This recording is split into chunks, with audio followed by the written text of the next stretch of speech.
I'm Amy, sex educator, sex and relationship coach, and co-owner of PurePleasureShop.com. I'm April, VP of the cutting-edge sex toy company Hot Octopus, and I dedicate my life to the business of sex. We are on a mission to teach you how to have hot sex, deep intimacy, and how to make your own rules for who you are as a sexual being. Welcome to the Shameless Sex Revolution. Want to learn more? Go to shamelesssex.com. And for 15% off of some of our favorite sex toys, use code SHAMELESSSEX at PurePleasureShop.com. You were listening to a pleasure podcast. For more from our sex podcast collective, visit pleasurepodcasts.com. Well, hello, everyone. Hey, everybody. Ooh. Oh, I did that last time too, right? Yeah, you did. It was great. That's just an accident that slips out sometimes. I love your brilliant accidents. My brilliant accident? Every booty. Do you like...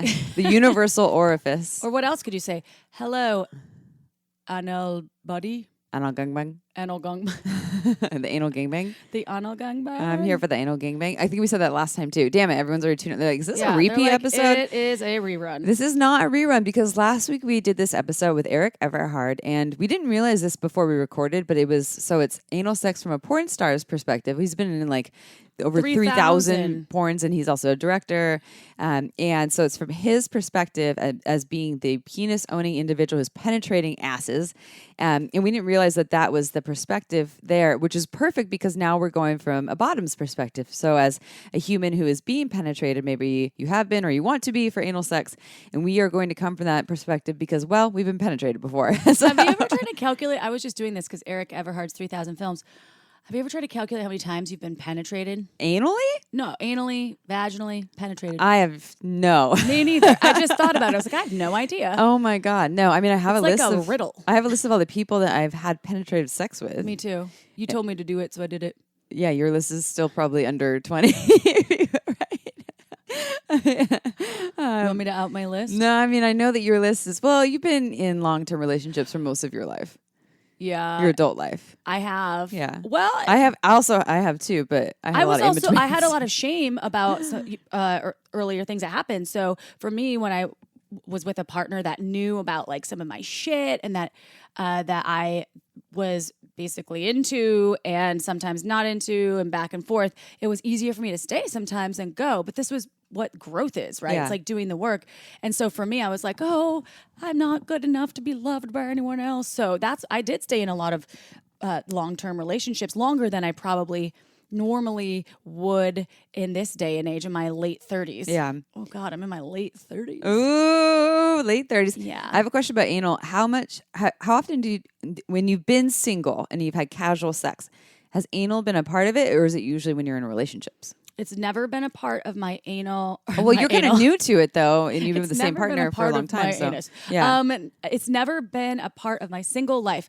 No one that I had ever hooked up with besides the anal licking DJ. Oh, the anal licking DJ. Besides him, but he just licked the ass. He didn't really want to go in with anything else other than the tongue.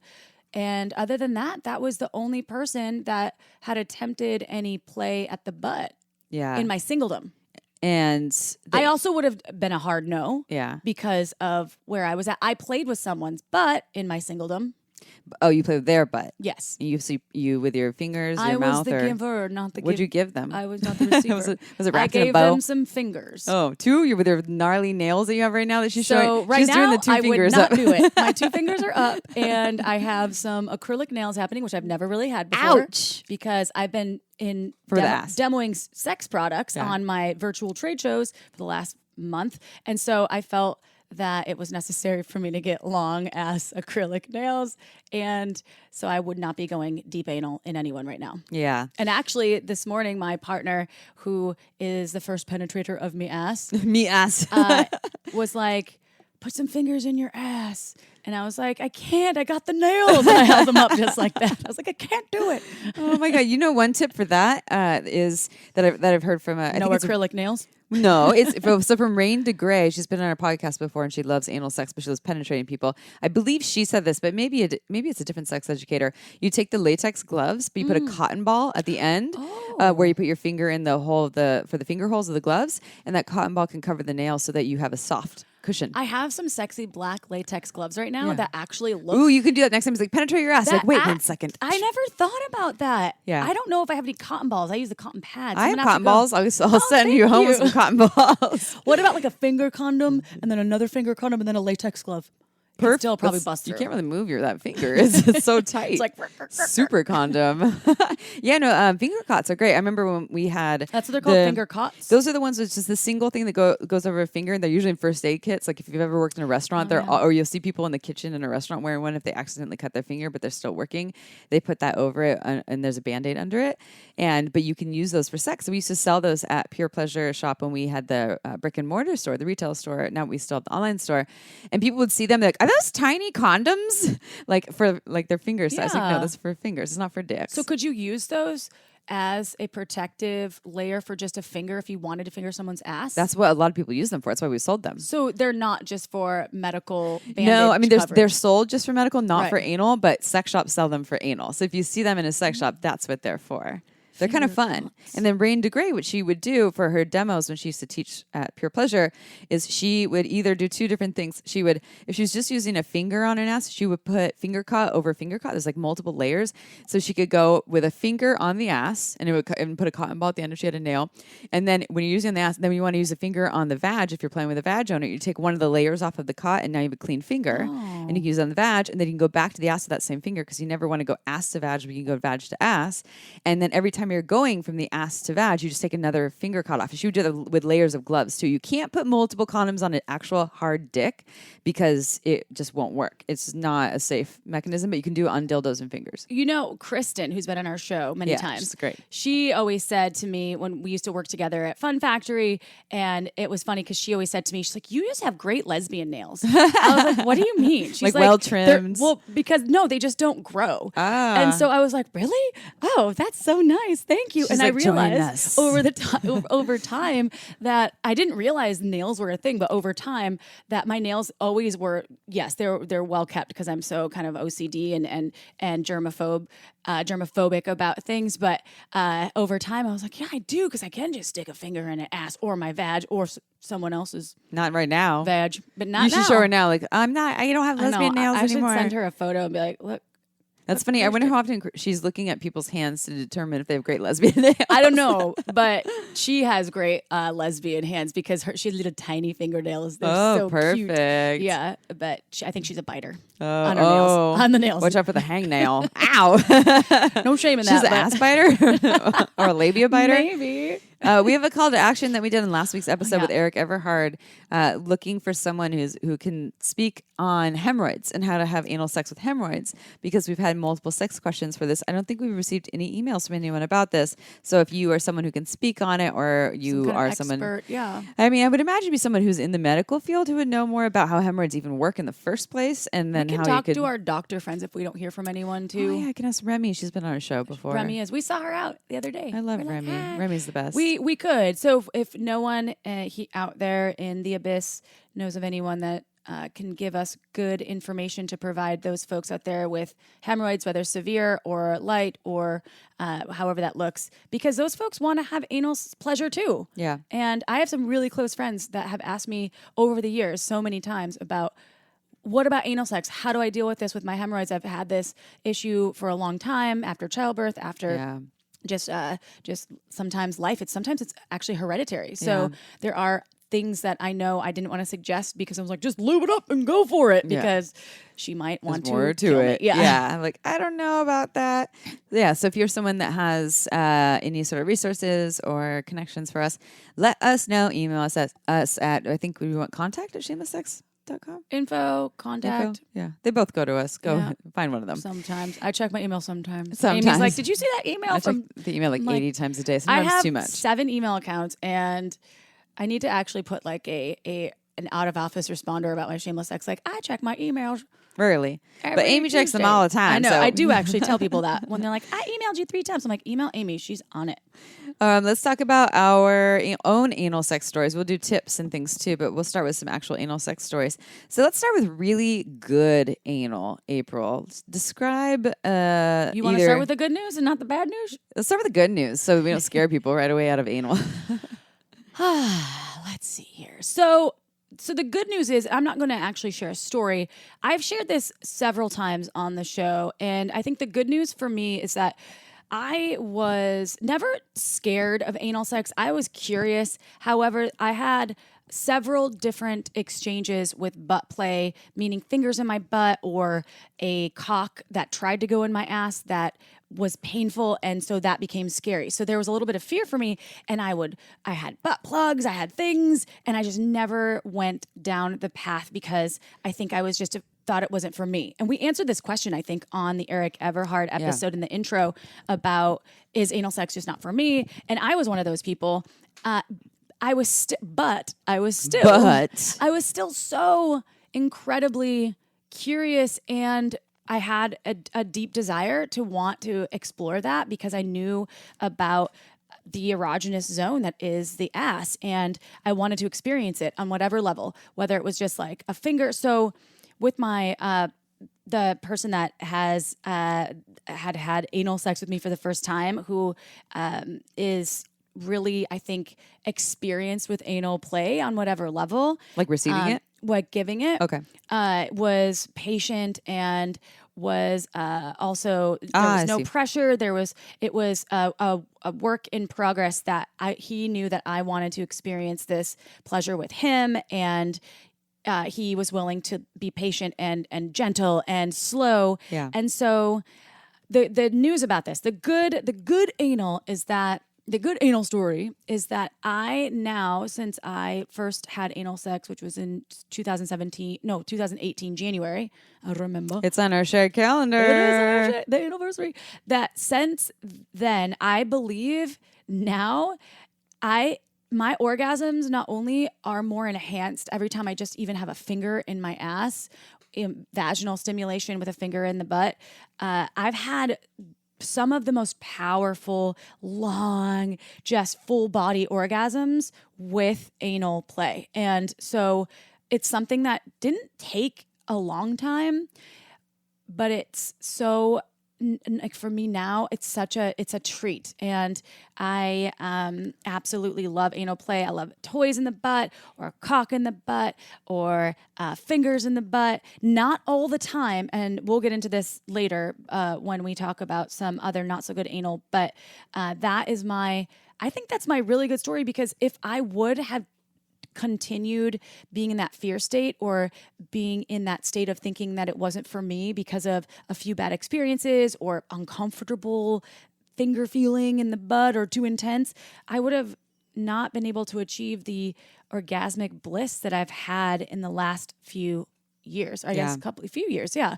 And I do want to say that thank you to a partner that was patient, and also that was communicative, and that was able to understand when it was too much and to release, or when I need a little bit more. And that is important to drop in if you are the giver. But from a receiving perspective, you also have to really check in with your body, relax, and we'll give some tips later. Yeah. But I think that is probably my really good anal. I mean, for me, the most, I don't want to say euphoric, but the most transcendent Sex orgasms in my life. I think that's really fucking good anal right there, Amy. Yeah. Really good, yeah. That's my frat boy coming that. up. Noise.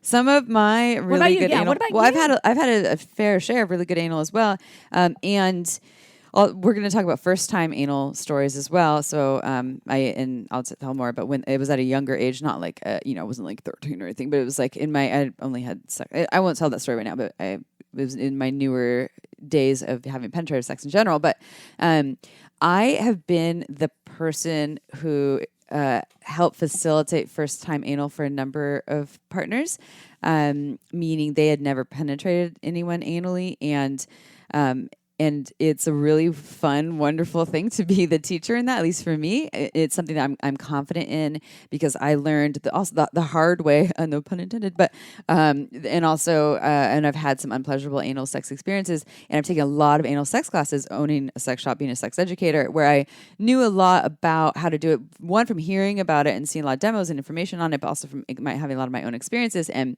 So I've taken like 3 of your anal classes. Yeah, Anal sex classes. I love teaching I it. learned a lot from you, Amy. Yeah. Thank you. You're So, welcome. Thank you so much. Changing the world. I didn't mean to interrupt you, but that was important. Yeah, Yes. thank you for that. And so I've with a number of people, either I've been in a relationship with them, or there's also even been some more like casual folks where they're like, I've never had anal sex before. It's like, oh, well, do you want to try that sometime? Like, I can, I can show you how to do this. show you. I can coach Yeah. you through that. And it's been fun because it's really like hot and exciting for them because they're like, oh my God, this is new. Maybe, and a lot of them have tried it in the past. It didn't work out. Whether it was they didn't really know how to do it when they're penetrating someone and it's too painful for the other person or uncomfortable, and because they don't know how to do it, they're learning from porn or even the receiving person doesn't know. And so mine also is not just like one exact direct story. It's just those experiences of being able to facilitate a first time pleasurable experience with and I'm the one that's receiving the anal, but I'm the one that is topping from the bottom. Topping from the bottom means I'm actually in control, but I'm the one being penetrated, whether it's my movements of my own body or me telling them what to do. And it's super fun and also empowering. It's kind of badass to top from the bottom where you're like, yeah, no, I'm running the show here. Even though you think you're running the show, it's me. So here you go. You have to go along with me and have a good time. And then it's really pleasurable when I'm in control and I know what I'm doing because I also understand my body from experiencing this so many times in various ways. Then it leads to really good experiences. What about not so good anal, April? What are your not so good anal experiences? Okay, so I guess a big piece that I wanted to share is that because of how I am I have just weird stuff around my butt, which is meaning what comes out, right? The number 2. Poop. The stool. The bowel movement, as they say en français. The bowel movements. That's beautiful. The The French BM. always know to speak beautifully. Yeah. So I have just a weird relationship with this. Doesn't matter. The exit details- only door that people the call it. exit only. And I was for a long time thinking that if I did any play that it would damage maybe my bum or my ability to be able to have any healthy BMs and whatnot. So my bad anal sex, I guess, share would be that there has been 2 times where I was really nothing like Erik Everhard talked about, which was full log out? No, because I am mindful about if I think there's any chance, I'm mindful about what goes into my body food wise because. I do not want a shitty situation between my no sheets. pun intended in that one But either. there was a pun there. So many puns for So- anal. So I ended up, though, unintentionally having sex after a Thanksgiving dinner. Whoopsies. Yeah. It was like, you're drinking all day. It's fun. You're full of food. And Thanksgiving is a great holiday. And I was just in the moment. And that was a wonderful experience. However, dick came out. There was a lot of things on that. I was like, okay, and straight to the shower. Yes, good thing we have a shower So, here. Yes. So that was for me a little bit intense. And also, right, that just typically if you're in a situation that has any particular smells with the ass that are like shit, you just want to flush those, right? Yeah. So it's good to be near a shower. So if you want to do outdoor anal, make sure you have access to a shower, A lake, something. a lake, or somewhere where you can actually scrub, or just have some really good wipes. But there is a chance that can happen. It hasn't happened that often. I'd say probably 2 times that I can experience. The other thing that I will share for a bad anal experience, remove all of the first time anal stuff. It hurt or it went in, we didn't use lube. That is, I feel, obvious now with my education, your education, and hopefully the folks that are listening and know how important lube is, because that was the making of a bad anal story when there was no lube and you just try to shove a cock in your ass. Definitely not smart, right? Yeah. But that was also probably in my early 20s and didn't understand any of those things. So I'm going to leave that aside and talk about there have been times, and I'm not sure, I haven't really researched what my body was doing and what could have caused it to be painful, but there have been times where I'd say maybe 2 times that I can think of in the last year where it was just painful with the cot got in and it was painful. And I was like, nope. Gotta go out. And I don't know if it was maybe before my period or there was maybe my cervix was dropped or the way my body is. I don't know. I haven't paid attention to that, but I was surprised at what my body was doing. And so saying no, it wasn't painful there wasn't force, but it was like the same process that we've used so many times. It just didn't feel good. It was painful. So I said no. And then it came out and then I was like, let's just go vag because I was still turned on. And it wasn't even a matter of not being turned on. It was a matter of just my butt wasn't ready for having something inserted into it. So I listened to my body and that is too. I will say sometimes you do have to, and I'm not going to say push yourself or anything like that, but sometimes there's like this heavy uncomfortability where I'm like, no, is that going to happen again? Where that pain happens.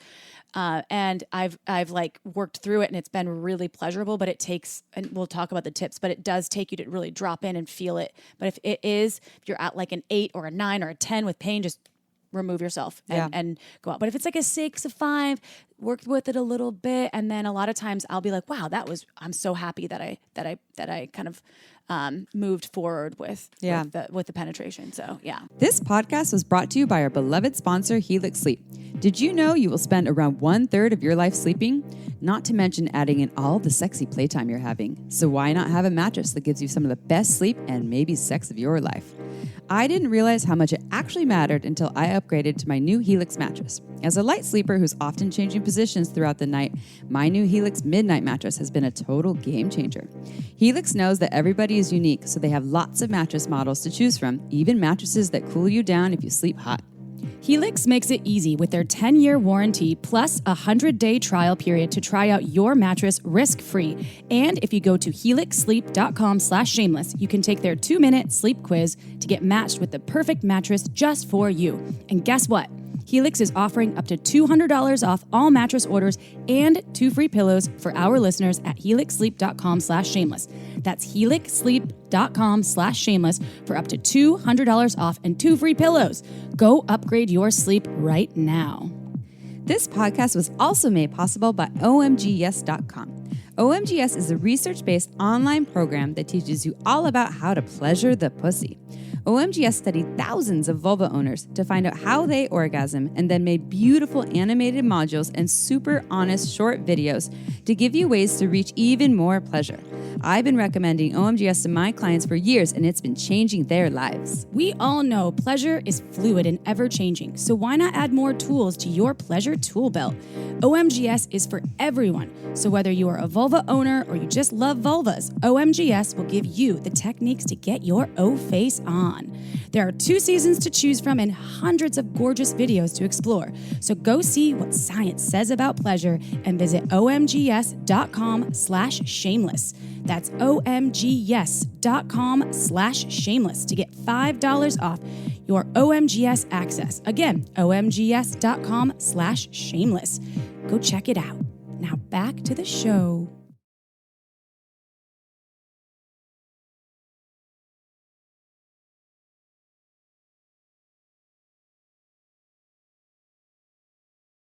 I share that with you in that. So one of my not so great anal sex experiences is when I wasn't intending to have anal, and so it wasn't even a conversation about anal, and nor was the partner at that time, this was many years ago, trying to have anal sex with me. It was the slippage. Have you ever had the slippage, the accidental cock in your ass? Oh, yeah. From like a lot of lube and movement, that when someone's not really being intentional about the movement of their cock. And honestly, I think it happens this is a generalization, and I don't hate on, shorter or smaller cocks at all. I love cocks of all different shapes and sizes, but I think sometimes maybe even with a smaller cock, the slippage can, because there's less length to stay inside of the vaginal canal. Sometimes the slippage can be a little bit easier if there's a lot of thrusting going on and a lot of lube. And I know for a lot of folks who've experienced the accidental cock in your ass of all body types, so it isn't just for vulva owners. It feels like someone punched you in the stomach, and all of a sudden you're in a little ball and you feel like you're going to throw up, and the air has been knocked out of you because something just got shoved into a muscle that's not ready to receive something. And I can tell you, it doesn't make you want to have more anal sex ever again, Or even vaginal in that moment. sex. Yeah, you're just like, I need Yeah. to take care of myself Yeah. now, and it causes tears when that happens, and you'll probably find some little bits of blood Fissures. later. Yeah. Yeah, because the ass doesn't needs to be warmed up. We'll talk about the tips later, but 2 isn't really great at lubricating itself. So even though there's like a slip and slider out around the vaginal canal, it doesn't mean that it's in the anal canal. And for me, when I had that happen, it didn't make it so that I was like, I'm never having anal again, because I had pleasurable anal before that. So I knew that it didn't ruin it. But I think I really sympathize for the folks who've only had that for anal. And of course, you're never going to want to do it again. You're like, that feels terrible. And you're talking about the pain factor. Anal sex, we'll talk about the tips in a little bit, shouldn't be painful. Discomfort, yes, when we're relaxing the muscle. But pain means we're moving too fast. You don't have enough lube. We might be causing some tears. But discomfort, and you want to understand the difference between pain and discomfort. Discomfort's more like, this is a lot, and pain's more like burning, or like a really like a big ouch sensation. And so that's one experience there that I had that was like, oh my God, this is terrible. But thank God I've had good anal sex before this, because it didn't deter me from doing it ever again. Well, this is the thing that I'm curious about with the human body, because I wonder what my below the belt area, my genitals and my ass are doing when there is pain. And that's why I want to encourage folks that have had maybe not even the slippage like you're talking about, even if they've tried anal and it was painful, to give it another go as long as they're checked in with their partner. Yeah. And it's slow and there's timing that is given where you have an hour or 2 to spare to go and explore your butt. And sometimes it just isn't. It's not meant to be, right? Sometimes it's not always the anal day. No, it's not. So be gentle with yourself if you've tried, and if it is something you're curious about. There's so many tools and techniques that may be able to. The human body changes all the time too, right? That's even from month to month. I feel hormones like my body, and so many factors that come into play. Especially as a vulva owner, I know that my hormones control so much of my body, or if I'm on any sort of medications, or like if I'm taking some sort of antihistamine or something, and it affects your dryness or wetness, etc. Okay, what about first time anal? You've talked about this in the podcast many times, and I know that you facilitated your own first time anal event. That's why we have this anal anniversary, but it's very intentional. It was. Well, I had that kit. I had a kit for my anniversary, which I had carried around with my partner, and it was those underwear that had a bow In towards the the back. It's just, I thought that was cute. And then some lube and a butt plug, and I never ended up using it. I thought it was anything from the kit? Gesture. No, I never ended up using it for the first time I had anal sex, but I thought it was really fun to have that with me, to be like, here, let's do this. So my first time anal experience, I actually took some of what we had talked about on a show, because we'd done a lot of shows on anal sex. And some of the classes I had taken with you that you were delivering, that I was wanting to be in control. I wanted to be on top. And so almost the crouching position where you're hovering above on your, not on your knees, but where you're squatting, and having the control over the cock being entered into my butt. And it was, there was warm up and all of those things, fingers first, and then lots of lube and lube and lube and lube. And I've used too much lube sometimes, and I thought there could never be too much lube, but the cock would just like slip all over. So it was really, that was the way that I, from the bottom receiving perspective, that was a really great way to enter into my first time anal experience, was being on top and in control, because then I could be like, it's too much, or I want a little bit more. Now that position isn't my favorite, but this is about first time anal and our tips, and I think that was a really good tip that you gave me. I think I thought about you the whole time. Just the tip? No, the tip first, and then I was like, okay, now let's go more. You're thinking about me your first time anal the whole time. I'm so special. I was like, this one's for you, Amy. What a lovely life it is to know that people think about us when they have sex sometimes. Like as educators. I really didn't think about you the whole time. I was kidding, but I did think about you. I was like, well, Amy had talked about this being this position being very useful, and especially if you want to be in control. And for me, it was important because it's a very vulnerable situation, and Totally. you want to be in a position where you feel comfortable and confident. And so I think being on top squatting like that It's easy for shit to hit the fan when you're having anal. we'll be here all day, everyone. We'll be here all day. You know what we should do? Anal stand up. That's all we do. We should. And when we do stand up, it's only anal jokes the whole time. I would actually probably love that. All Okay, right. what about you? First time anal? So first time ano. And with my name Ami? is for Amy. First time anal. So my first time anal was when I was, I think 17. Really? And How did I not know that? well, you've heard the story before. But I know you were 17. I was 17, and it was with someone who was in my first maybe 3 sexual partners in terms of penetrative sex. I had sucked a lot of dicks before then, and maybe not a lot, but probably more than the 3 I know people who it is. that I sucked. You've never met this guy. Oh, just kidding. No, I you don't never know met who him. it is. I only Damn dated it. him for like 6 months. He is someone that we had this very sexualized relationship, and which was really, really good in a lot of ways. And but he never went down on me. And this is not related to anal, but and actually my first 3 sexual partners didn't go down on me, and it created a. Because that stuff is it imprints you, and it has created a long-standing battle with receiving, because I didn't ask for it, they weren't offering it, and so to actually receive oral sex has been a battle since then. Is something that I have to work towards relaxing, and there's all kinds of stuff that comes Getting up. out of your head. Totally. Yeah. And this is not I'm not a victim, and he's like not a terrible person. But we had this really hot sexualized relationship. There wasn't that much more other than that, like not a lot of deep connection. And for some reason, I had always found anal sex really hot. I never told anyone before. I didn't really seek out any information about it. I didn't really know anything about it. I just thought it was hot. We were having some very heated, sexy sex, and in my mind, I was just like, I'm going to put his cock in my ass. I didn't even talk to him about it. Didn't get permission, and deliberately slipped the cock in my ass intentionally at 17. No idea what I was doing. And it did, I could say that there probably was like a little bit of a pain factor because I wasn't doing all of our tips that we'll share in a little bit. But the idea of it, the taboo of it was so hot to me that I overcame all of the discomfort that was there. And he didn't say anything. He was like, "What?" I think he was like, "Well, okay," just went with it. And then we talked later. He's like, "Well, that was wild." These aren't exact words, but I was like, "Yeah, I did that purposefully." I was like, I wanted to do that. And he was like, "All right, well, yeah, that was hot." And we had good anal sex for my first time. That was just me. And I think of it in the reverse, like had he slipped in without checking in with me, or I mean that's a little bit like. Now I would have conversations. I would never just slip. 17-year-old Amy is so different. Wild. I know. Wow. I'm actually these, surprised. I didn't know all these things, but we I need just to call him up and make sure he's not traumatized. No, I know. Are you okay? And I did break up with him a couple months later. But and he, you know what's funny is that when I broke up with him, it wasn't because he never went down on me. But he did say when I broke up with him that he's like, I wasn't generous with you. Like I never went down. Like he knew that, but that wasn't the reason why. I was like, yeah, that's true, but that's not why I'm breaking up with you. It was just that we aren't aligned. Did he ever eat your ass? I don't think so. I don't think he put his mouth on my genitals at all.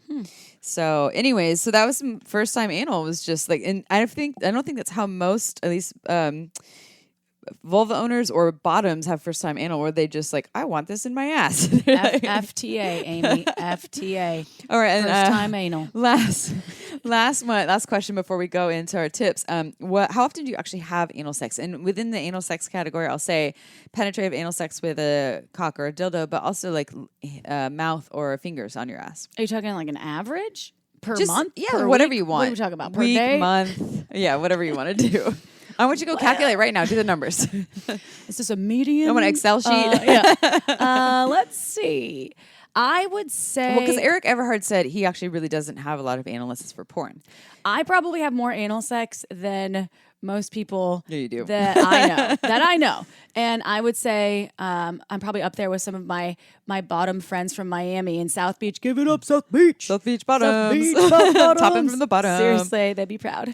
And so I would say probably, okay, let's go monthly. So per month, if I see my partner, I would say probably at least 8 times a month. This is dick in the ass? Yeah. Dick in the ass. Oh wait, if there's fingers too, Yeah. Well, no, probably you could- 12. more, lots of fingers. Because I just like fair amount of dicks. I like things. But well, one dick, sometimes, same dick. Sometimes, well, are we talking just body parts? Because sometimes there's just toys in my butt. Okay, yeah. So what are we talking You're about doing here? a lot of anal plays. What I'm asking. Yes, You're saying, I am. yeah. What you're asking. Hey, we'll be here all day, everyone. Except I gotta go take my dad to the dentist. Don't but even talk I can't about be it. here all Nope, day. not sexy. Talking about dad and the dentist. This is really helping me to distract from all the stress in my life right now. Thanks. All right. So what about you, Miss? Not as much as Amy. you. And what It's I, not a contest. yeah, okay? it's not. I would say on a monthly basis, I have a fair amount of like fingers or some sort of finger, at least on the anus or a mouth, because my partner does like licking the ace, and he licked my ace on the very first date, actually. That's why we like him. That's why we like them. Good job, partner. But with actual penetrative anal sex, so like actually a cock in the ass, to me, there's a lot more work that goes into that where I have to really check in with my body. Am I feeling kind of like bloated or gassy? Am I feeling Did you like eat my too body's much? relaxed? Yeah. And am I in the mood for it in the first place? Do I have time for that in terms of the prep or the time it might take? Also the shower, accessibility, a lot of those things. So actual penetrative anal sex, I'd say maybe once a month at the most. Right now it might be like once every 2 months or something, but like fingers and mouth often. And I like just adding that as an addition to other play, because it doesn't really require like now. I mean, you have to still watch the hand, right? If you had a hand on my ass, then now we don't want to put it anywhere near the vag. So that does take some care and consideration. But the cock factor, what's interesting also for anal sex, what I'll say here is, a lot of times what happens with the ass, and Erik talked about this too, he's the ass opener. When you open up the ass and it's fully relaxed, it's kind of open and the muscles really relax, which means it's not as tight. And it closes later. Everyone doesn't stay open. But for the person that's penetrating, it actually can not be as sensational, not have as much sensation as it did when it was tight and closed. But for the person being penetrated, it feels better at that point because now it's not all tight.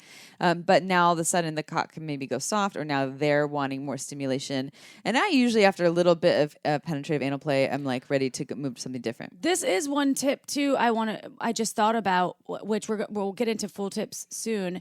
Sometimes there have been experiences where I had to go so slow that the cock did get soft, because it was a time game, right? It's a matter of time, and when there's no stimulation, so you might have to pull out and then have some Get things hard, clean things off, get things hard. And I will say, for me, it's not solo anal sex, meaning it's not just anal sex that I'm experiencing. Like, I have to have other stimulation. I have to, my clitoris, and sometimes both my vagina can have something inside, whether it's fingers, but I like having something on my clitoris. And we'll talk about that a little bit more, but I just wanted to elaborate on that, because for me, just plain old anal sex, So plain. it can be orgasmic.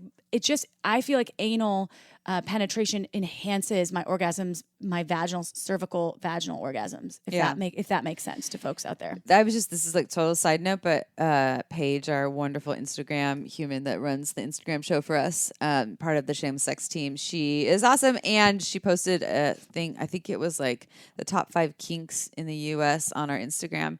And within that category, I don't remember if anal was on there. It may have been, but it was non-monogamy, which a lot of non-monogamous people were like, that's not kinky? kink. Yeah. But, and I think it was kind of offensive to them, because like, that's not the kink category. But I guess everyone gets to make their own rules for things. And I think some people who are not non-monogamous or not kinky might think of that as kinky. And I think some people think anal sex is kinky. And this is why there's no right answer to that. It's up to a matter of perspective in terms of, if anal sex to you is really kinky, it can be kinky.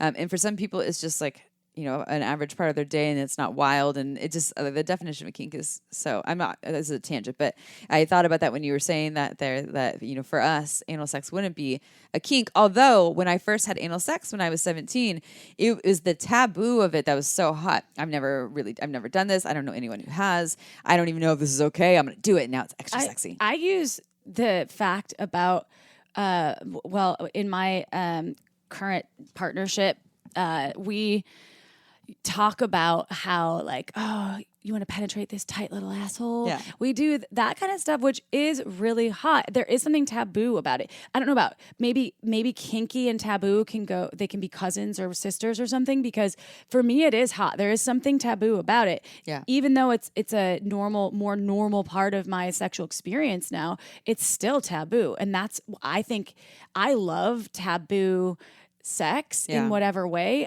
We love what we're not supposed to do. Right. And so for whatever reason, it adds an extra hot element. So whether or not it's kinky to some folks or not, I think to me, even in my regular practice, it still is something that's so hot and sexy and turns me on, because it's not wrong by any means, but in my brain, it's like, oh, not supposed to be there, but you are. I like this. A regular practice is like your sex life is your yoga practice. I practice regularly on or your Monday, meditation Wednesdays practice. and Fridays, sometimes Sundays. Yeah. No, I'm with you on that. That there's the part about this thing that you were not supposed to do, that or isn't the standard for what everyone is doing, and it makes it even more sexy in that way. And I think that we can use that as medicine too, especially with the shame around it. Sodomy is still illegal in a lot of places and is in the Bible. Yield Bible as being wrong, and that also includes oral sex, by the way. Sodomy is not just anal sex. But I do think that when we're told not to do something, a lot of times it makes us want to do it even more. We're more curious about it instead of giving people information about it and telling us how we can do the thing in a way that will feel better for us. That might be more helpful. And I don't know if that will make it so people don't do it as much, but at least they're informed. So yeah. Oh, anal. I love you, anal.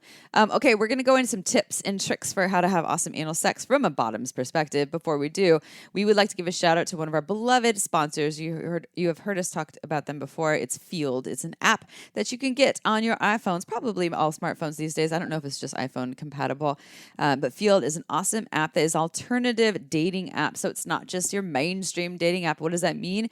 It means that you can own your motherfucking sexuality on it. I can go on Field, FEELD, everyone, and I can actually say what I'm into. I could say I'm into anal sex on there. I can say I'm into non-monogamy. I can say I'm into kink. I could say I just like long walks on the beach with someone who wants to make out with me for 5 hours, and that can be my jam. So it's not just for people who are having taboo, I'm doing air quotes, or wild sex. It's for people who really want to meet other like-minded folks and embrace their sexuality there, and you can meet people that are on the same level as you without doing all the bullshit of that having to come out later and play games. And there's a lot of awesome people on there. The app is really user friendly in terms of how to use it, and I really highly recommend it. You should all go check it out. I've had really wonderful experiences with it, and I know a lot of people have met some really wonderful humans there too. And guess what? There's also great news around it. April, tell our listeners the great news about Field. You're stealing my thunder. I was going to say, here's some great news, Thunder everyone. from down under. My news. So you can download the Field app for free and support our show by going to field.co/shameless. That's FEELD.co/shameless, or just click the link in our episode description to get the Field app for free today. Okay, ready to talk about our top tips for anal, everybody? Yeah, but first everyone needs to go download Field now. Okay, pause. Right now. Just kidding, we're back. But seriously, go check out Field if you're a single person, or maybe not, because maybe you are a non-monogamous person. You want to go meet some new humans. Okay, so top tips for having great anal sex from a bottoms perspective. Again, this is the one being penetrated. You know our tagline here: go slower than slow and slower than that. This doesn't apply to all sex. It doesn't apply to all anal sex. This applies to the initial sex, especially when someone's being penetrated. So what this means is when you're starting to touch an ass, go as slow as possible, and whatever you thought slow is, slow the fuck down. And this also could be someone who is being penetrated. So you're doing the movements, or you're allowing a finger or a mouth or a cock in your ass. You can you move your own body in a slower way, or ask them to move slowly. Please don't be afraid to ask people to slow the fuck down. And I know I've been afraid 5 million times in my life. That's an exaggeration. But as I say that, I don't do this perfectly. But I think we feel like it's going to kill the mood if we're not like, hey, I need you to slow down. This is feeling like a lot. Or especially if you're experiencing pain with anal, a good time to add more lube, stop what you're doing, or slow the F down. It really is a game changer. And when you're doing that initially, it helps the ass to relax. And we'll talk about the relaxation in a minute as well.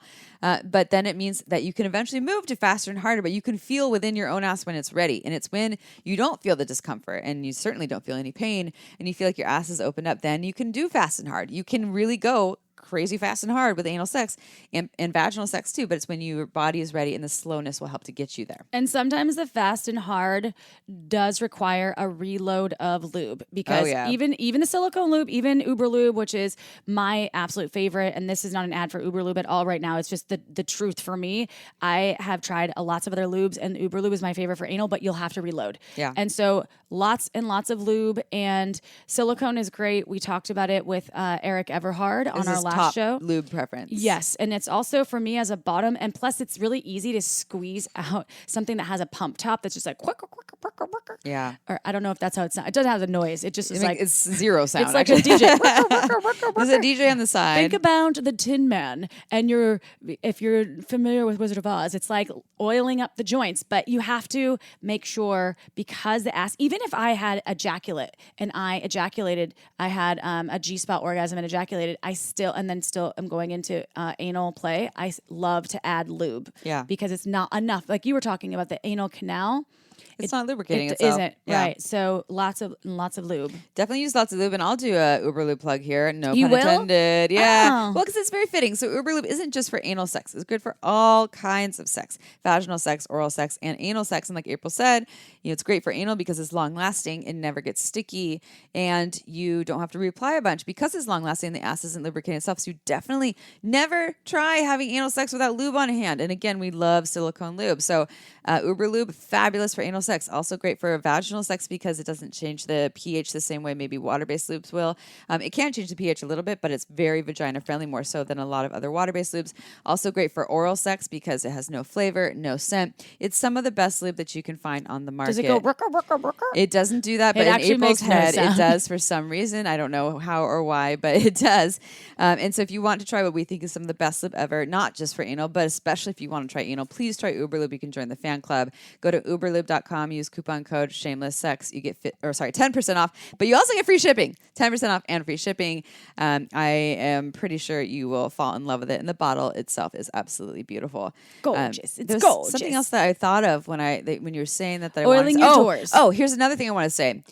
Ejaculate in the ass. Yes. Not my jam. Plenty of people's jams. There's like, what is it? Cream pie? Anal cream pie is like the porn category if you want to see ejaculate. Yeah, in the ass you've coming said out. this. I don't mind ejaculate in the ass. I've only had it a couple times, and what it does. Didn't you for say it me- hurts your stomach or something? Yeah, my body. I think what happens. So here's the thing: anything that goes in your ass, like fluids, especially if you're doing an enema, it either needs to get absorbed to come out of your body. And if you're dehydrated or doesn't have any sort of like saline or salt solution in it, you can absorb it into your gut and then you pee it out. And it's really, you feel really bloated and uncomfortable. And I've had this happen before with enemas where I didn't know that I needed to put saline in or I was dehydrated. And I've also had this happen with anal sex and I think all of our bodies are different. Some people can get ejaculate in their asses and easily push it or leak it out. Leak, it's not the right word, but to actually come out of their ass. For me, in my experiences, it kind of got stuck and then it really messes with my body and my bowels and it's uncomfortable to deal It with. doesn't happen for me. I've never really. Everyone's different. I think maybe there's been one time where I had like a weird tummy after, but every other time, I mean, I always have ejaculate in my ass. It's fine. You just have to try. It's going to be a trial and error here. For a lot of other people I've talked to, this hasn't been the thing. So if I'm just saying this to people that if you've had uncomfortable experiences, it might not be your jam. But don't think that it doesn't mean you can't have anal. It just means that you don't have to have ejaculate in your ass. To this day now, I've only had ejaculate in my ass a couple times, and I don't really allow it because I know it's just not good for me. Well, there you go. So I want to talk a little bit about prepping. So actually, first I want to talk about how I prep is with fingers usually. I want to talk about, though, while I'm in an anal experience, for me, I know that I need genital stimulation on some level. So relaxing into my genitals I use a magic wand or sometimes just an external vibrator. And that really helps me drop into the sensation of what's happening with my vulva instead of what's being penetrated into my butt. So I think it's almost a matter of dropping into the sensation of your clit. And that really does help me relax into the anal experience. So if you are a vulva owner and you enjoy clitoral stimulation, you can try that. If you are into wanting to explore your anus and the anal pleasure that erogenous zone can have, check out just putting a vibe on your external bits, but also internally, I've actually had, sometimes it doesn't fit properly. it just depends on the toy. Sometimes smaller can be better. And I do enjoy having something inserted into, or just clenching my pelvic floor while I'm being penetrated anally, and have something on my clitoris. That's really helped too. It helps to bring the blood flow there too when you're actually using toys on yourself, or you're having orgasms or other sorts of stimulation. That blood flow relaxes the body. It makes it so that things are a little more juicy and ready to go. And so there's nothing wrong with masturbating or self-pleasuring or having a partner pleasure you in other ways that don't have anything to do with anal before you're moving to anal or any kind of sex. Actually, I think that this is actually key for all penetrative sex, is let's get the blood flow there. Let's get aroused. Let's get juicy and turned on. And then it makes everything a lot easier. So, and the relaxing too, you're talking about relaxing the genitals, but relaxing can also be a full body experience. So it could be energetically relaxing someone. We're not in a rush. We don't have any goals here. I'm just here to, pleasure you and enjoy this time. If it doesn't work out, it doesn't work out in terms of what the kind of sex we're having. It's also touching the whole body for a while before we go right to the ass or anything we're penetrating to. And if you relax the whole body, I can tell you that it's going to relax the genitals as well. Another thing for genitals, because I think we talked about this with Darshana in the kissing episode, that the genitals are connected to our throat, like our entire body, through the vagus nerve, which is the longest nerve system in our body, from our throat to our pelvic floor. And so through a lot of deep breathing or deep moaning, and also relaxing the jaw, that can help to relax the genitals too if they're feeling kind of tight as well. That's good advice. And this will carry on into prepping the butt. We're not going to talk about the poop factor. If you want to learn about that, go to the last episode with Erik Everhard, because he talks a lot about that there. And a lot of people ask that question, and you talked about that in the beginning of the episode, April. But a lot of this is like, there's the cleanliness thing that if you have questions about that, go to the last episode. It's episode 235, right? 235, yeah. But also the relaxation piece is that it's not just assuming, oh, I'm turned on, my butt's ready, or I saw this in porn, they just shove it in and it must be ready. It's prepping the butt if safety is a thing too also. So I believe we're more likely to get STIs, STDs from anal sex. I think it's 18 times more likely than vaginal sex, because it's not self-lubricating and the tissue is not as elastic. So you might want to also prep in terms of safety stuff with either condoms on dildos, or you can even use a female condom and you just take the ring out that's in the base of it. You can insert it anally. You still have to hold it in place with your hand, but it can penetrate your ass as well. But the big part of prep really is relaxing the muscles. It's really making sure that you feel safe and relaxed and taking your time with it. Which brings us to starting small and working your way up. We've talked about this so much with fingers, trimly. Yeah, trim fingers. Trim nails. Trim the nails. Trim leaves, those trim fingers. layers. Or what you had mentioned is genius with the cotton, from Rain to Gray, cotton balls under a latex glove if you have nails that you don't want to trim, because some people play guitar, or they just like long nails. So if that's the case, that's a good idea. Well, ideally we want to start with something small. So first off, slow, but something smaller than what you're moving towards. Maybe you're not. A lot of people have anal sex without moving towards something bigger. So they're just using fingers or a mouth and that's it. Or they're going to use a dildo or a homegrown cock. And so you want to start with things that are smaller. You start with one finger and then work your way to 2 fingers. And then we'll also talk about toys in a little bit, but toys are a great way to relax things and work your way up. But just taking your time to really titrate, it's not the right word, but really start small and then work your way up to the larger thing. You can feel in your body when the muscles are more relaxed. When you're inserting a finger initially, I would use a well-lubed finger, and you take your time inserting it. You can feel the ass opening up and welcoming the finger in. So you press lightly, but you're not forcing. And then it might take a minute or 30 seconds or 5 minutes, and the whole finger will go in. And then you just start to move. What I like to do is not in and out motion where you're pulling the finger all the way out and all the way in, because that might be uncomfortable when the ass is still relaxing. Maybe moving it in and out a little bit, but this finger still staying somewhat in, or moving in a circular fashion can help to open up the ass a little bit. And then if it feels like it's relaxing, then take the finger out a little bit and still keep a point in, or you can take it out entirely, but then the ass might still need to relax more it might be uncomfortable when you reinsert. And then add another well-lubed finger in, and then do the same thing with that. And then if you feel the ass really relaxed, then you can move to the cock or the dildo. Or you could just do this with a toy and no fingers as well. It sometimes feels really good. Sometimes it feels intense and there's a pressure when you add another finger, but sometimes it feels really good and you're like, yeah, I'm ready. Yeah. Like it's on. Totally. Like, this is great. So there's a lot of nerve endings. listen The to your anus body, itself has as many nerve endings as your lips, approximately. And so that's a lot of pleasure there. You have less when you go inside. It responds more to pressure. But just some anal stimulation can feel really good. Another one is bearing down. This is going to sound really weird to people, but this is so everyone where you are, sitting or standing, try pushing your genitals and your asshole to the ground. So you're pushing outwards if you're trying to poop or push something out of you. That's called bearing down. And that's when, to you, it might sound like counterintuitive if you're having something inserted in you to push out, but that helps to actually open the muscles a little bit.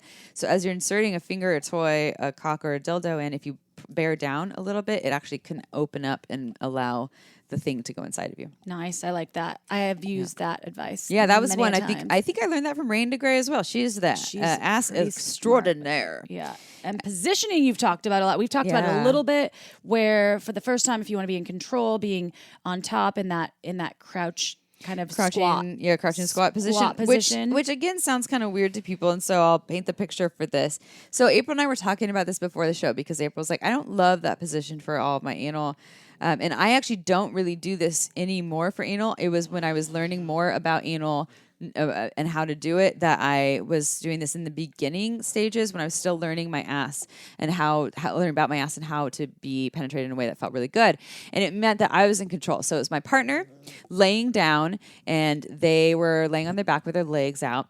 And then I was crouching them in a missionary position, crouching over them, like hovering my ass over them, kind of in a squatting position, upright, so perpendicular from their body, facing them.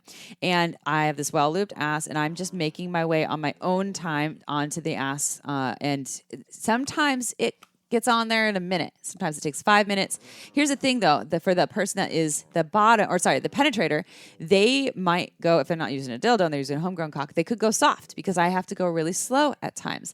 So what do? Maybe I play with their balls, or maybe they don't have balls and play with their nipples, or we're making out, or I'm asking them to stimulate themselves, and to keep them hard, because as Erik Everhard says, a harder cock or something that you're penetrating with is better and more efficient. A soft cock's really hard to do that with.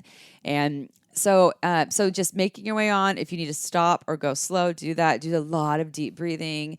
And then eventually when you make your way on and the whole cock or dildo is inside of you, then you can move, but don't move in, not the in out where it's coming all the way out, until you feel your ass really opening up. Other positions that I think are really good is just, again, another missionary position where maybe now I'm laying down on my back, but my partner's penetrating me and my legs are up. Is that what you usually do? This is what I would like to share, because I can speak to this, because I am so, I'm basically an expert now. In the ass department. So I like to lay on my back with my legs up in the air. So it's sort of missionary, but you also have control, because you can kind of push back on the shoulders if it's too much, or you can say just slower, instead of like resting your body down. Because the positioning for me with the bear, like the squat position, I feel like my angle, like the way my hips are, it like the cock kind of doesn't go in the right angle. But with the missionary style, I can kind of guide with my legs up, and then once the cock enters, then you can also have access to your own clit, or you can get choked out a little bit, which is fun if you're into that. Consensual choking. Yes, consensual choking. And I think that it also gives you the way that my body's positioned, you can get access to your G-spot if you do have any fingers or a toy inside of you. So you can get that G-spot sort of hit with the anal penetration. Your G-spot can get activated. So that's one of my favorite anal positions. I love that position. Doggy style is great too. And I actually have enjoyed a lot of doggy style backdoor entry, and then just using like my magic wand on the front side. There's just something about facing my partner, connecting with him that way, that's really cool. But it's both, it's either or. I think that you have control, but I think if you're starting, the positioning of the crouching is really important. As a vulva owner. So, and also just learning your own body, and then I would move to more like another missionary, but you on your back. And then for me, doggy style, now I can just use fingers or a plug and then go to a doggy style position. But I understand how to work with my body, and so does my partner. And I think for some people, what happens with doggy style is that it's so easy for the person penetrating to go deep right away, really soon. soon, and your ass might not be ready for it. Same thing with vaginal sex though. Like your cervix might still be low if you're not fully aroused and turned on. So I'd say saving doggy style because it's a deeper position for when you know your body's relaxed and opened up, or you're super aroused and you're ready. And it doesn't mean that you wouldn't start in a missionary position then move to doggy style, but you know you're the one gauging it. My body feels ready, relaxed, and open up. I'm not feeling that discomfort anymore. Erik Everhard also talked about laying, so kind of like at the spooning position, so the giver is behind, and then on side by side, yeah. right? And so sort of breathing into that. So that was more like a preparatory thing. But that could also be maybe something that if totally you want to prep, that way, if you want to kind of prop one of your legs up, maybe the leg that is towards the ceiling, you could prop that up. And I have had anal that way. It's not for me as pleasurable, like because I can't access my bits as much as I like to, just with my legs closed. But if you like kick one up, you can. Yeah. You just got to find your flow, find the position that you Practice. like, and it can change. Yeah, it can always totally. change. Mine has changed too, and so Yeah. practice makes perfectly imperfect. You learn a lot more that way. I think we have more than these episodes that we're going to name right now because there's a ton of Shameless Sex episodes. We've done blogs on this as well. Check out our website. But if you check out our website and type anal into the search bar, all of the stuff will come up. But we did. You have number 10 on here. That one's defective. If anyone tries to listen to number 10, I can't take it down, and I don't have the old data for it. The thing crashed, right? Yeah, no, that's why I don't have the old stuff. And for some reason, it used to work online, and then all of a sudden the file broke, died. No. So episode 10, if you listen to it, it is defective. There's nothing that we can do about it. Okay, That's why we did episode 51. Episode 51 is basically the round 2 of our beginner number anal, 2. It's our number 2. It's your number episode 2. 51. Charlie Glickman though, genius. That was episode 108. We love him. We've talked about him so much. He likes that you're wearing mala beads right now. 108 on there. Oh, lucky number. Yeah, these are my beads for my ceremony. Erik Everhard, we talked about that, 235. Yep. And then you said Charlie Glickman, and then sex toys is 118. Every August we do anal August episodes because it's a hot topic. It's like one of our number one search topics on our website and on iTunes and things for our podcast episodes. So yeah. Okay, we're going to end with toys for you all. We've talked about anal toys a lot. And as April said, on episode 118, we have that there as well. So there's different types of anal toys. We have anal beads. We have anal plugs. There's so many different things. And so for the so we'll start with plugs.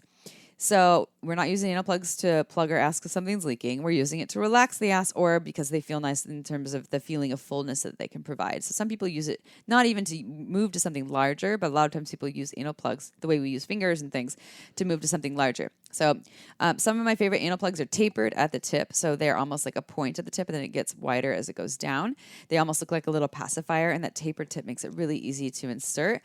You lube it up and then put it in, but go really slow. You'll feel the body open up and it will get over the biggest part of the plug. And then there's a neck of the plug. So there's the biggest part, then a thinner part, and then a little pacifier base at the end. You always want a flange base on your anal toys. Never use like just a little bullet that doesn't have a base. You need a stopper so it can relax an ass, because otherwise the ass could absorb it and there's no ending to it really. That's going in. So important. I wanted to just say that Hot Octopus, I started at 2017. I've been advocating for an anal plug since 2017 because I love just having anal toys because everybody has a butt. And we finally are launching one that's brilliant. Exciting. So check it out. It's called the Plex with Flex. It's flexible. It has like that tapered head, not too big. So I feel like even if you're a beginner or intermediate, it's awesome. And it's remote control. Ooh. And it has a treble and bass motor, like the curve. So the bass is right at that anal opening. So there's just the nerve endings. You'll get that rumbly. I'm so excited. I have one. I tried it and it's fucking brilliant, but I don't have another one to give you yet, but we could. Where's my butt plug, yo? I guess you could try it too. Well, if it's silicone, we can clean it really easily. It is. It's 100%. So I just wanted to say that because that's brand new information, and I think that it's going to be the best butt plug on the market. Yeah. And then anal beads we've talked about a little bit. Yeah, anal beads. You talked about this the last episode. So and they sometimes can look like strands of beads with yarn. Although I don't recommend using plastic beads with yarn. You want your anal toys to be sanitizable. So that's why we're talking about silicone is a really great material for that. It's easy to clean. It doesn't hold bacteria. And I worry about those ones that have just little yarn things like them breaking or something. Well, also that they will just hold bacteria. And I think the you've seen the hard anal beads and like the plastic sort of material that are structured. Yeah. I think the bendier, the better, because it'll contour to your body. Your body has curves in it too. Yeah. Like you got the anal canal straight, but when you're in the rectum, it goes one direction, then another direction. So you want something that can move with that. And then anal beads are designed to stimulate the anus itself. So the actual the part where there's a lot of nerve endings, the external part. And so you put them in, and then they're different from plugs. Plugs we can have in, and we can remove them when we're ready to move to something larger, or you can just keep a plug in. When you have a plug in anally and you have a vaginal canal, it can make the vaginal canal tighter for penetrative anal sex as well. Beads, though, you would lube them up, put them in, and then right before or during orgasm, you slowly remove them.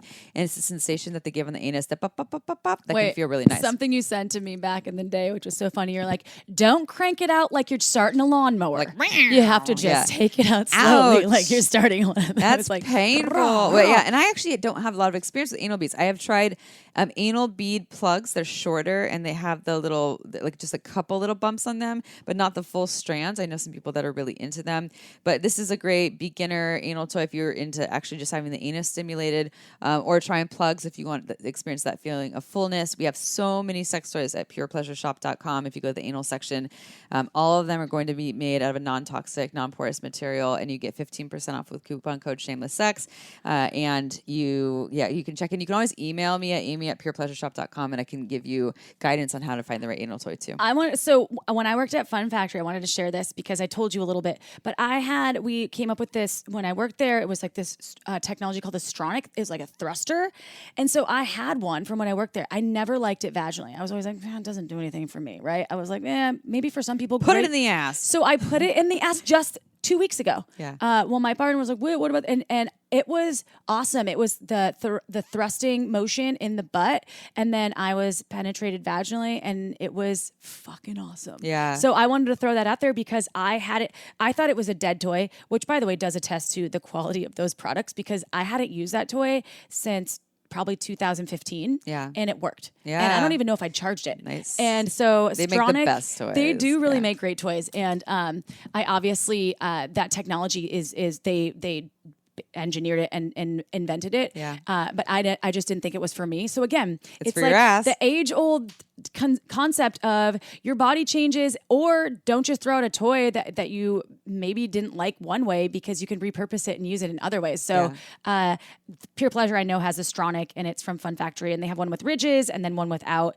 And they might have other ones now. I don't even know because it's been a while since I've even looked, but purepleasureshop.com is the key to Get the accessing anal thruster. It's not a bad idea. I'm happy that I discovered that. I love repurposing. My sex Recycle, toys. reduce, reuse. Yeah. Well, this was fun. We don't do episodes with just you and I. Well, we did that one recently. often. I've heard multiple people like, you should do that more often. It's fun. And especially with anal, we can talk for days. Honestly, it's funny because it's like over an hour, but it doesn't feel Flies right by. like we've been talking for over an hour. So Happy you. anal August, everyone. Happy Anal August to all of you out there. Yeah, thank you for tuning in. And I just want to do one call to action. If you love Shameless Sex, go ahead, go to iTunes, give us a review. It's super easy to do. You just search for us in the search thing on the podcast app. Search for Shameless Sex. Even if you follow us or are subscribing to us, you still need to do that. And then go to reviews, type 5 stars, and you can just write a simple word like awesome or great or fabulous, or you can give us a detailed review. But we read every single one. And all this does is help more people find access to shame-free pleasure and shameless sex and be part of the shameless sex revolution. Also, follow us on Instagram because we do a lot of cool shit, y'all. And we do giveaways, prizes, all sorts of things. We'll probably give away one of these Plex with Flex when they are available. I think they're being shipped soon. So that's a new toy from Hot Octopus that I cannot wait for the world to have access to. All right. We love you so much. I love you, Amy. I love you, Chip. I love my butt, and I love your butt, and All the butts. all the butts out there. All right, y'all. We'll see you next Tuesday. Ciao for now.